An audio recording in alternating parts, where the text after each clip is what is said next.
Somali জলদস্যুদের হাতে আটক বাংলাদেশি জাহাজ এমভি আবদুল্লাহ ও জিম্মি 23 নাবিক 1 মাস পর মুক্তি পেয়েছে। জাহাজ মালিক কর্তৃপক্ষ জানিয়েছেন, গত মধ্যরাতে মুক্তির পর নাবিকরা এখন আরব আমিরাতের দুবাইয়ের পথে রয়েছেন।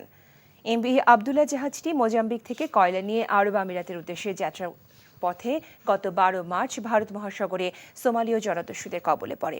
এরপর 23 নাবিককে জিম্মি করে দস্যুরা জাহাজটি নিয়ন্ত্রণে নিয়ে কয়েকবার দিক পরিবর্তন করে।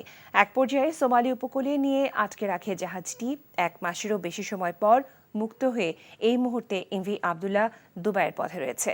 আগামী 19 এপ্রিল 23 নাবিক সহ জাহাজটি গন্তব্যে পৌঁছাতে পারে বলে আশা করছে জাহাজ মালিক কর্তৃপক্ষ।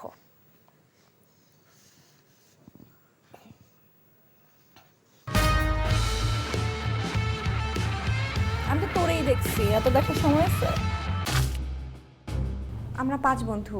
কি হয়েছিল পিহু? মায়া হার্বাল কোকোনাট অয়েল নিবেদিত টেলিফিল্ম, ঝরা পাতায় দ্রষ্টব্য। আমার খুব ভয় করছে দোস্ত, আমাদের কি ফাঁসি হবে?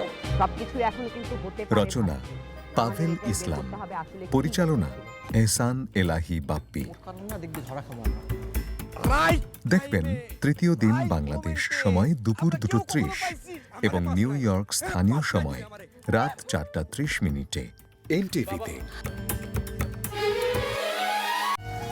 মায়া হার্বাল কোকোনাট অয়েল, চুল পড়া রোধে পার্মানেন্ট সলিউশন। এই ঈদে দেশ জুড়ে কেনাকাটার ফুর্তি হবে শুধু বিকাশে, সাথে ডিসকাউন্ট কুপন, ইনস্ট্যান্ট ক্যাশব্যাক।